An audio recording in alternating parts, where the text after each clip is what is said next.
cost and FM paper. This is paper number 10. And talking about the toughness of this paper, it is very easy for those who like practical subjects the most, and it's a little bit tough for those who like theoretical subjects most. But it's manageable by both the category of average students or below average students. So you need not have a fear of this subject. You can plan accordingly to score exemption in this subject, and you can score great marks in this subject if you have planned wisely. So don't worry about the subject and its length. Even if you haven't started now, you can easily score exemption in this subject.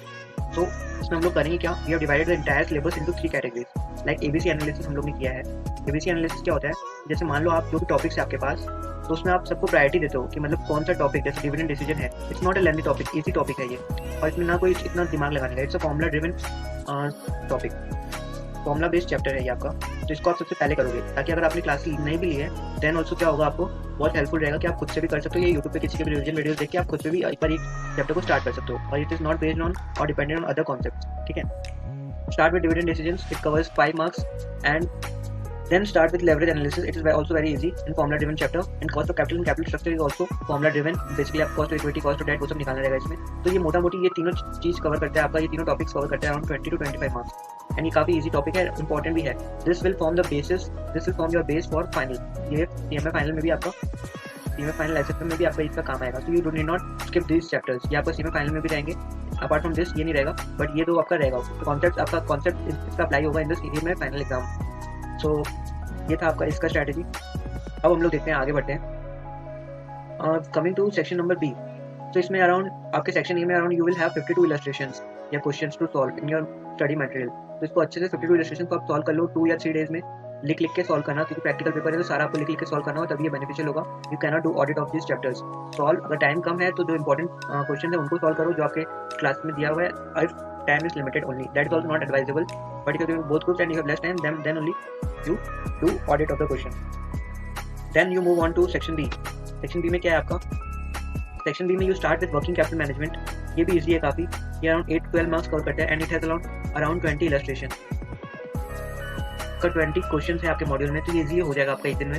Transfer pricing बहुत छोटा chapter है और important भी है, एक question आ सकता है उसमें से या नहीं भी आ सकता है, but you can easily cover. तो इसको आप सेक्शन बी में एक बड़ा टॉपिक के साथ कर लो ताकि इजीली हो जाए और ना कुछ ज़्यादा स्ट्रेस पड़े। And learning curve is important, in fact I will say very important. तो ये कॉन्सेप्ट आपको सीएमए फाइनल में भी मिलेगा, सीएमए फाइनल में भी आपको सेम कॉन्सेप्ट मिलेगा। डोंट स्किप दिस, एंड इसका क्वेश्चन काफी इजी होता है, क्वेश्चन इजी होते हैं if you get the trick to solve them. अगर आप, एंड कुछ इसमें न्यू कॉन्सेप्ट नहीं रहेगा आपको, मतलब सेम ही टाइप का आपका जो एप्लीकेशन होगा उसका कॉन्सेप्ट को उसी को आप अप्लाई करके सारे सम सॉल्व करने हैं जो भी सम आपको मिलते हैं। ठीक है, and then after doing this 3 topics you move on to क्या बोलते हैं आपका, you move on to section number C. Section C, section C में आपको स्टार्ट करोगे tools for financial analysis and planning. इसमें क्या क्या आपको मिलेगा टॉपिक, इसमें रेशियो एनालिसिस मिलेगा आपको, और ऐसे कुछ बड़े बड़े क्वेश्चन भी हैं इसमें। तो all in all you have 21 illustrations in this topic, so it will cover around 16 marks, and ये बहुत इंपॉर्टेंट है। Even if you like go for articleship और इंटर्नशिप, देन आपको इसमें से क्वेश्चन पूछते हैं लाइक बैलेंस शीट रेशियोज क्या क्या होते हैं, next any balance sheet ratios. ठीक है, तो इसको आप अच्छे से कर लो तो ये आपको आगे भी काम आएगा ये topic. And then you along with after completing this topic you start uniform costing and interim form comparison. ये इतना इंपॉर्टेंट नहीं है, बट 4 to 6 मार्क्स के क्वेश्चन आपके आ सकते हैं इसमें से। तो then move on to section D. Section D में आपका क्या है देखते हैं हम लोग। आपका सेक्शन डी में है आपका मार्जिनल कॉस्ट। अब जो हो रहा है हम लोग बड़ा बड़ा टॉपिक आया जा रहा है, अब हम लोग को करना है बड़े बड़े टॉपिक्स कवर। तो this is marginal costing, important है आपका। एंड बीइंग अ सीएमए और being a CMA student, it's must to have the knowledge of costing very nicely, क्योंकि आपको आगे जाके इसी फील्ड में काम करना है। तो इसका आप कॉन्सेप्ट क्लियर करो, डोंट जस्ट ट्राई टू क्या बोलते हैं गेट गुड मार्क्स ओनली और mug up the sums, you need to have concepts, because इसके ऊपर आपको इंटरव्यू में भी क्वेश्चन पूछे जाएंगे। तो ये अच्छे से कर लेना, 16 मार्क्स यहाँ कवर रहेगा, and it is also covered in CMA final. CMA final में भी इसका वेटेज अराउंड 20 मार्क्स रहता है। तो अभी आपने अच्छे से कर लिया तो आगे प्रॉब्लम नहीं होगा, एंड आगे अगर आपको इसका नॉलेज नहीं है then you will face problem in final also, costing के पेपर में। देन बजट कंट्रोल भी है अपना फाइनल में, तो बजट्स भी अच्छे से सारा कर लो आप अभी। यहाँ आपका 10 मार्क्स कवर्ड है, और इसमें कितने इलस्ट्रेशन है, 13 सम्स हैं आपके, टोटल 13 सम्स ही हैं। तो इसको पूरा चार्ट लो क्वेश्चन को सारा, ताकि आपका यहाँ पे 10 मार्क्स यहाँ कवर हो जाए। तो अभी तक आप देखोगे तो सारा इजी टॉपिक्स हम लोग पहले कर रहे हैं, ना कि वो बड़े बड़े चैप्टर जैसे स्टैंडर्ड कॉस्टिंग वो सब मत करो। Even if you are able to complete यहाँ तक तो आपको 70 मार्क्स का सिलेबस पूरा कवर हो गया। I believe in putting 100% of your efforts, put 100% of your efforts in 70 marks rather than putting 100% efforts rather than putting 70% efforts rather than putting 70% efforts in 100 marks paper and scoring 50 or 55. you put 100% effort, then easily you can score 60% in out of this 70 marks, and जो 30 marks बचा है उसमें से भी कुछ भी लिख के आओगे तो 5-10 मार्क्स तो आपको मिल ही जाएगा. सो आई वुड से कि आप पूरा अपना स्ट्रेटेजिकली पूरा प्लान करो चीज़ों को, ताकि आपको कोई प्रॉब्लम ना हो. Then after this you start with section E. Section E में क्या आपका, एक मिनट में इसको रब कर देता हूँ.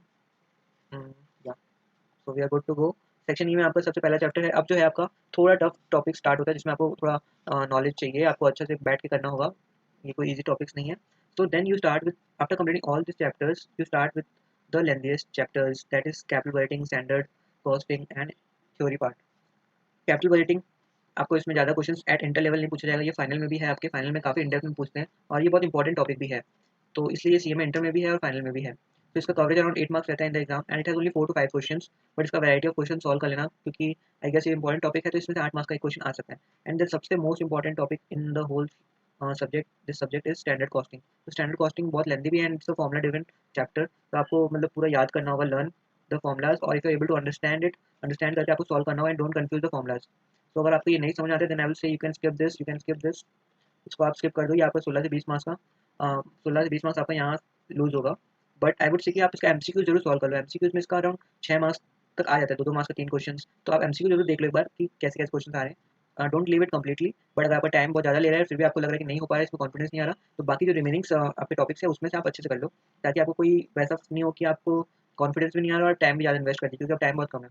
एंड देन आप इंट्रोडक्शन टू एफएम में, वो थ्योरेटिकल टॉपिक्स है सारे, थ्योरी है, जिसका आप किसी का भी वीडियो देख लो यूट्यूब पे, and then you start learning the theory. Theory बहुत इंपॉर्टेंट है. I guess around 20 to 25 marks का पेपर आपका थ्योरी का होगा. Theory will cover a major part of your syllabus, and it will help you to pass the exam. अगर कोई practical question tough आता है तो आपको यही पास कराएगा. So don't skip theory, even if you don't like it, just read it, understand it, so that you will be able to write something about the topic.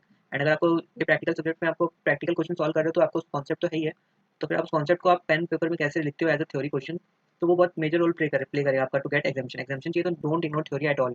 And capital budgeting का आपको अगर खुद self study करोगे, then you will get videos of Pawan sir in YouTube. Full chapter sir ने upload किया है, and they are very good videos, so you can refer them.